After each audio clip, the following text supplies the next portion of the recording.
Assalamualaikum warahmatullahi wabarakatuh. Perkenalkan, nama saya Amalda Cisana Mardi dengan NIM 607012430014 dari kelas 4803. Pada kesempatan kali ini saya akan menjelaskan hasil kerja asesmen 1 dasar ilmu data.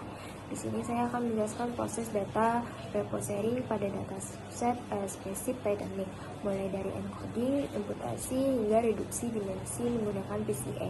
Dataset spesifik Titanic ini menceritakan tentang kapal luar angkasa yang mengalami ketidakvaspadaan bertabrakan dengan anomali ruang waktu yang tersembunyi di dalam awan debu luar angkasa. Sehingga hampir seluruh penumpang berpindah ke dimensi lain. Jadi di sini tugasnya adalah memprediksi apakah penumpang tersebut termasuk yang berpindah dimensi atau tidak. Pekerja ini melakukan 3 tahapan utama, yaitu pertama fitur dan label encoding, kedua data imputation, dan ketiga reduksi dimensi menggunakan PCA dan visualisasi. Pertama di sini kita melakukan library dan drive. Di sini persiapan awal kita mengolah data. Jadi di load library ini kita memanggil tools terlebih dahulu karena Python tidak langsung punya semua fitur seperti pada Snappy dan lain-lain. Sedangkan Google Drive ini untuk menghubungkan Google Colab dan Google G Drive. Lalu kita melakukan load dataset. Jadi di sini itu kita mengambil data dari file ke dalam program Python supaya bisa dianalisis. Lalu selanjutnya kita mengambil fitur dan label. Ini adalah tahap memisahkan data menjadi 2 bagian utama, yaitu X adalah fitur dan Y adalah label. Jadi di sini X all data log homepage sampai VRDex, kita mengambil semua kolom dari homepage sampai VRDex. Jadi disediakan sebagai input. Jadi di sini kita bisa melihat 11 fitur: homepage, trip slip, cabin, destination, ads, VIP, room service, support card, shopping mall, spa, dan VRDex.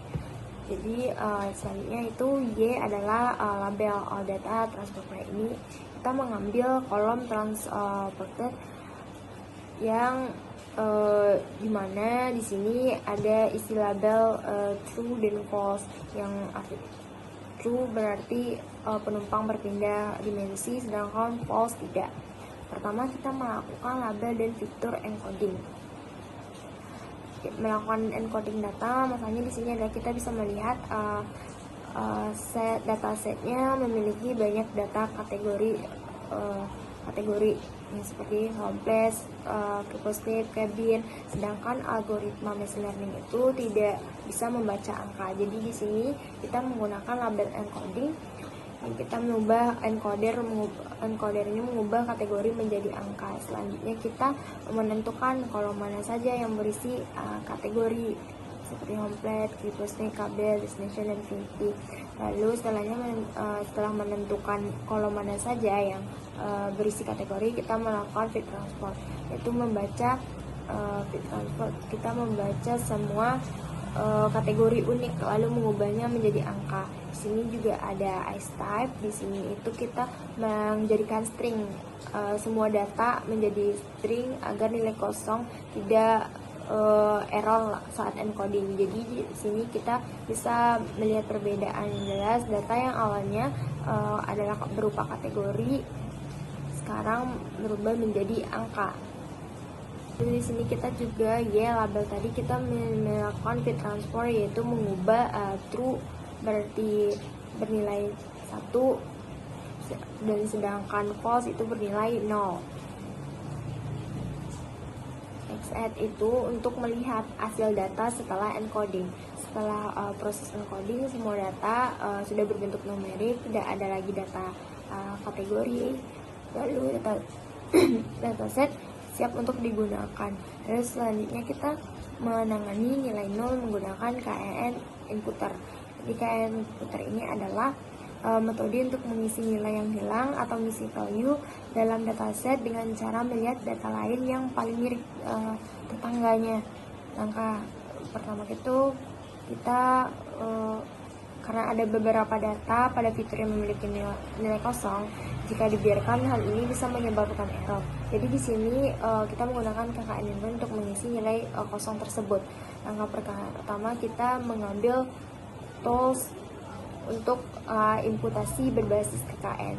Selanjutnya kita melakukan inisialisasi inputer. Di sini kita menggunakan 5 data terdekat mengisi nilai kosong.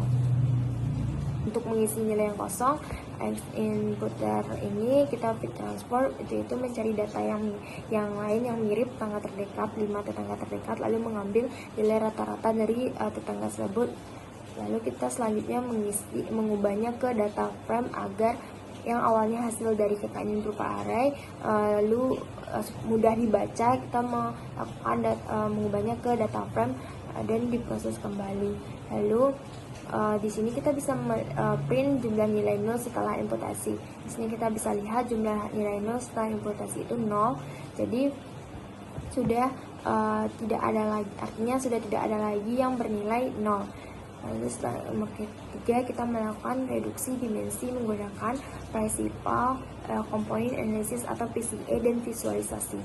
Di sini PCA itu tujuannya untuk mengurangi jumlah fitur, tetapi tetap mempertahankan informasi penting dari data. Pertama itu kita melakukan scaling data. Scaling data ini, karena PCA sangat sensitif terhadap skala data, maka semua fitur harus disamakan skalanya terlebih dahulu menggunakan standar scalar.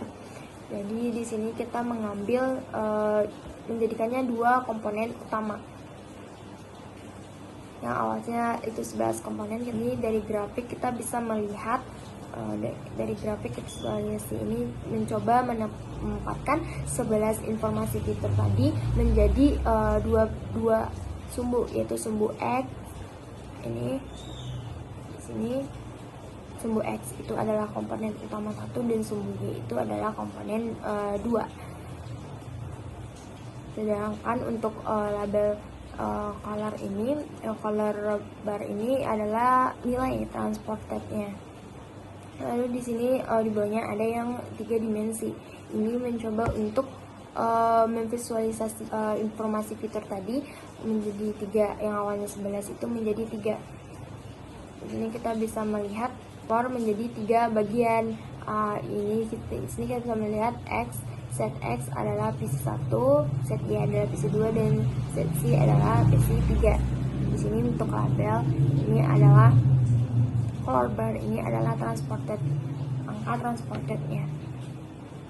Jadi selanjutnya menjelaskan apakah tren perwakilan komponen PCA terdapat data asli, apakah hasil reduksi dimensi menggunakan PCA dapat dipakai untuk mengaturkan fitur asli. Jadi di sini kita bisa melihat pada grafik tren keterwakilan PCA terhadap data asli. Di sini kita bisa melihat 2 komponen bisa mewakilkan hanya 30% dan di 4 komponen mewakilkan 5%. Jadi hasil reduksi dimensi menggunakan PCA sebenarnya bisa saja menggantikan fitur asli karena PCA mampu merangkum sebagian besar informasi penting dari beberapa data ke komponen utama. Komponen yang dimaksud adalah kombinasi fitur-fitur asli tadi yang disusun berdasarkan tingkat variasi terbesar dalam data. Jadi PCA bisa menyederhanakan dataset. Hal ini sebenarnya memberi keuntungan, mempercepat proses komputasi, membantu mengurangi overfitting. Tetapi penggunaan PCA sebagai fitur pengganti fitur asli tidak selalu optimal, terutama dalam kasus klasifikasi seperti pada dataset spaceship Titanic ini, karena PCA tidak mempertimbangkan label atau target dalam proses pembentukan komponen. PCA ini hanya berfokus pada variasi data, bukan pada kemampuan membedakan kelas. Akibatnya, meskipun data telah direduksi, belum tentu komponen yang dihasilkan mampu memisahkan kelas tersebut dengan baik. Seperti terlihat pada grafik ini, komponennya masih bertumpuk. Seperti tumpuk itu masih bercampur, tidak membentuk pemisahan yang jelas. Selain itu, reduksi dimensi dengan PCA juga berfungsi menyebabkan kehilangan informasi. Semakin sedikit jumlah komponen yang digunakan, semakin besar informasi penting dari fitur ASLI tidak terwakili secara penuh.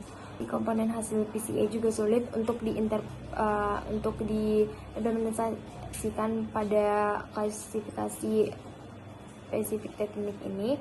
Berdasarkan grafik kumulatif variasi ini dapat dilihat bahwa komponen yang optimal itu ada sekitar 7 atau 8 komponen baru bisa mewakili sekitar 80 informasi data. Sementara itu penggunaan yang tadi pertama itu hanya 2 komponen seperti visualisasi ini hanya mampu menjelaskan 30% dari informasi spesifik teknik tadi, sehingga terlalu banyak informasi yang hilang. Jadi kesimpulannya adalah PCA dapat digunakan sebagai alternatif untuk menggantikan fitur ASLI, tetapi tidak memberikan nilai yang baik. Dalam kasus ini yaitu klasifikasi PCA lebih tepat digunakan sebagai teknik tambahan untuk menyederhanakan data, bukan pengganti utama fitur ASLI. Sekian penjelasan dari saya. Assalamualaikum warahmatullahi wabarakatuh.